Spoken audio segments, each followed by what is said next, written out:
Hey, how you doing? My name's Chris, and I'm going to be making some jambalaya today, okay? I'm going to be using a recipe out of this cookbook, which was Paul Prudhomme's first cookbook, Louisiana Kitchen. And just to backtrack a little bit, I'm from South Louisiana, and I grew up eating, like gumbo, jambalaya, stuff like that, red beans and rice, white beans and rice. And it's the kind of food that I miss. You know, I live in Georgia now. I moved here. I got displaced during Hurricane Katrina, and I've lived here ever since, okay? I never went back. I always think about how I miss eating the food from where I'm from. And it just occurred to me, I don't know why, but all I gotta do is just make it. Now, I've made gumbo a few times. I've made crawfish etouffee a couple of times. I've made red beans and rice a couple of times. And this will be my second time making jambalaya from scratch. Now, this is over a span of many years. It's not like I'm doing this all the time.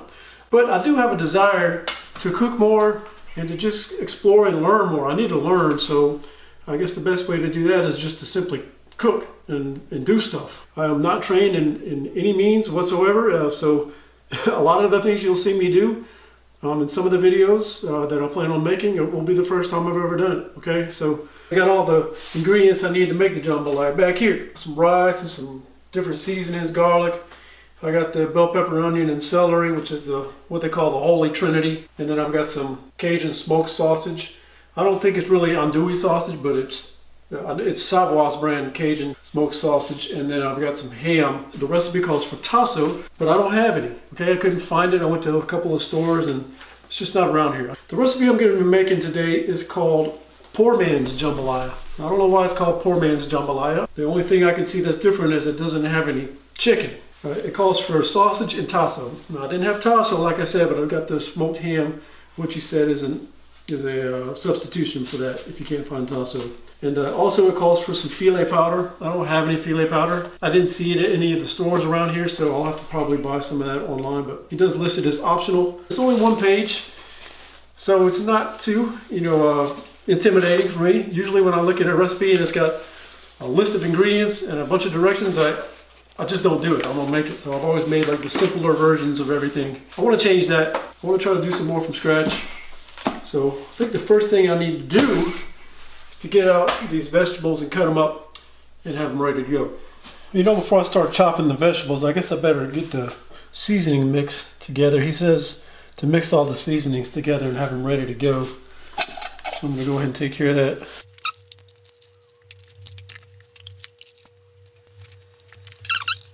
Put the bay leaves in there on top for now.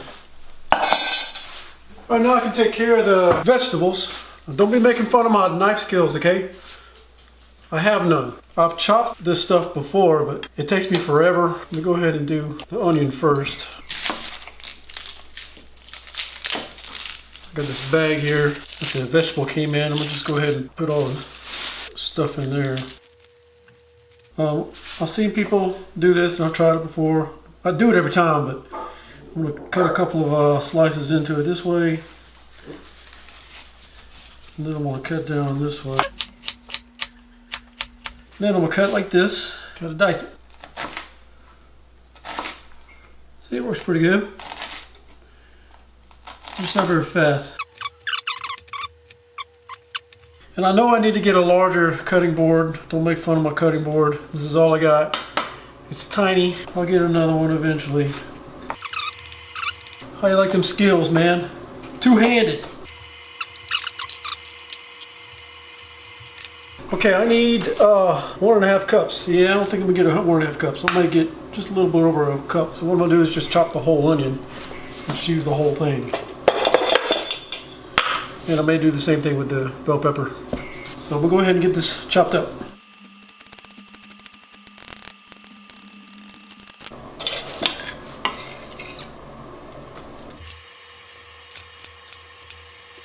I was just watching somebody on YouTube today, and usually when I cut these, I just press straight down and just pop through it.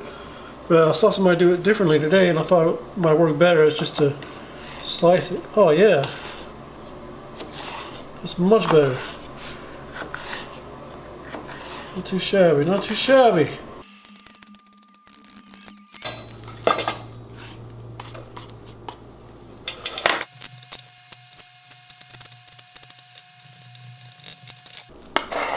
Right, now garlic, haven't cut garlic by hand in a long time because every time I cut it, it seems like it's just really sticky and just sticks to the blade and it's hard to mince it. So I usually buy the little canisters of little jars of minced garlic and oil. But I need to do this by hand so I can learn. So I made myself just go ahead and buy some garlic and so I can learn how to get better at chopping it. I'll do it kind of like I did the onion. I've watched people online doing this and cut some slits in it and then cut it. It's much easier. I've never done it like this before, but it makes much more sense. Let me see here. Teaspoon and a half. That'll work. I'll throw in a little bit more for good measure. Alright, so I got my seasonings and I got my vegetables, which I'm going to wrap and put in the fridge until I need them. Next, I got to cut the meat. Alright. Like I mentioned, I don't have tasso, but I do have Smithfield smoked ham. But look, I wanted to point out some false advertising here. You'll notice it says 12 ounces. See that? 12 ounces. Why does this read only 10 if it's supposed to be a 12-ounce package? And this thing has plastic on it and everything. 0, 10. Some kind of scam going on. I'm going to be adding the ham and the sausage at the same time, so I'm just going to dice it up as it tells me to do and put it in this bowl. It says I need about 6 ounces of each one, but I'm just going to do this whole thing. I want to add a little extra meat. I think that's what I'm going to do. I'll use that one. And I'll cut this in half. And I'll put the rest in the fridge. And go ahead and dice this up, okay?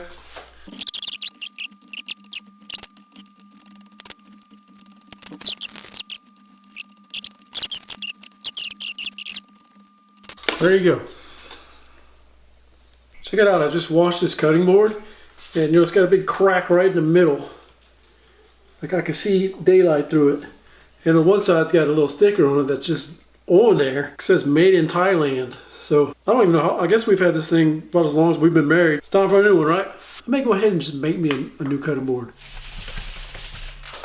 Now I've got the vegetables, the meat, the seasonings, the awkward entrance, and some butter and a skillet. Now I don't have a big cast iron skillet. So I'm gonna use this little big saucepan, I guess is what it is. I don't know what you call this, what the technical name for this is, but looks big enough to hold a big jambalaya. I'm only cooking like 2 cups of rice, and I've kind of read through the instructions here, and I think I'm ready to start cooking, to get it on the stove and start going. It's not going to take that long to cook either. So the first thing I got to do is melt this butter down in the skillet, and then we'll go from there.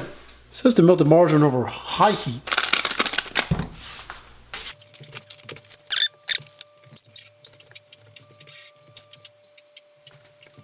Just to melt the butter down and then put the ham and the sausage in there and cook it for about 5 minutes. So it's almost melted.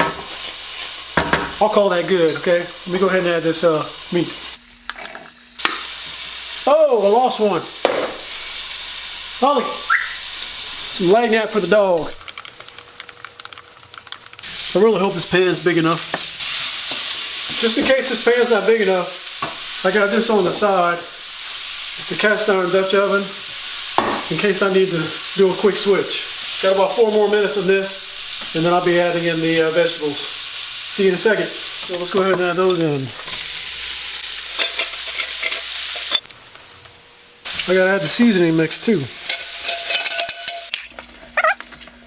And I want to find out what exactly bay leaves do, because you always take them out before you eat. I don't know what kind of flavor do those add. I have no idea. Is it bad to eat a bay leaf? I don't know. Like, what happens if I eat one? Is that one broken in half? What if it cooks and I can't find the other piece and I actually accidentally eat it? Is it gonna like poison me or something? I'll catch back up with you when I'm ready to do the next part. This is smelling quite good though, I do have to say. It smells really good. Might as well try to wash some of these dishes while those are browning. Alright. One thing I do like is the smell of thyme. Every time I go to add the thyme when I'm cooking gumbo, it always starts smelling great, so I can pick out the thyme and the smell of all this. Which is pretty good smell to me. Since next I gotta add the rice, which I thought was a little weird without having any water or stock with it, but I see when I'm ready to add the stock. Stuff started to stick to the bottom. About ready to add the stock. Now, one thing I will say is I'm using store-bought stock. Eventually, I want to go make my own stock. Okay, I just have never done that before. That's another one of those kind of make from scratch things that I want to try to do, get better at. So I'll probably do that in the near future, like a chicken stock. I mean, I kind of know how. I kind of read and seen how to do it, but I've just never done it. I'm gonna go ahead and put the stock in right now. A whole container. I gotta get that to a boil and then cook it for about 20 minutes until the rice is tender. I know it takes about 20 minutes to cook rice when it's covered, but he doesn't say anything about covering it up. He just says to cook it like this. So I guess that's what I'm gonna do. Now that that stock's in there, I can scrape all that off the bottom. I guess while that's getting to a boil and simmering and all that stuff, I'll go ahead and get my bread ready for some French bread.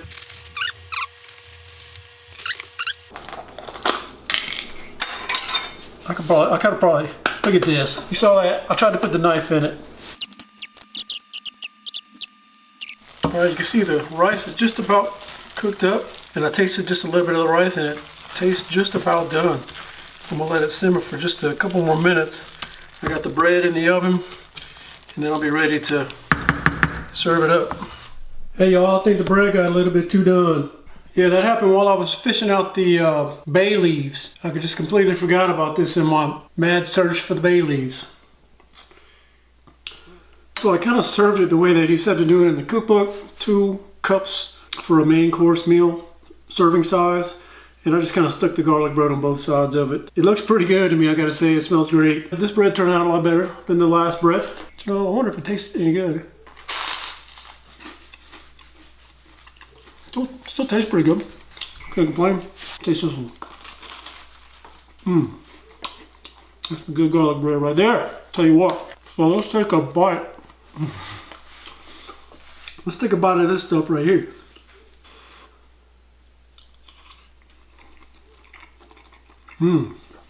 It's good. It's really good. Some spice. Got some spice too. It tastes great. You know, it may have more spice than what my wife and kids can handle. It definitely does. So I don't think they'll be able to even eat this. So next time I'll have to back off or even omit the cayenne pepper because it's too spicy for them. But it tastes great to me. Perfect amount of spice.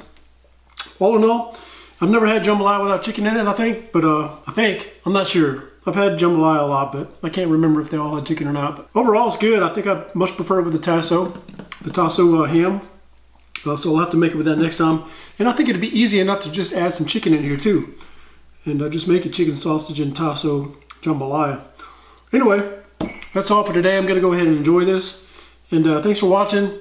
And hopefully I'll get some more videos out as I learn, and you'll be able to laugh along with me as I'm trying to figure this stuff out. So thanks for watching. I'll see you next time. Bye.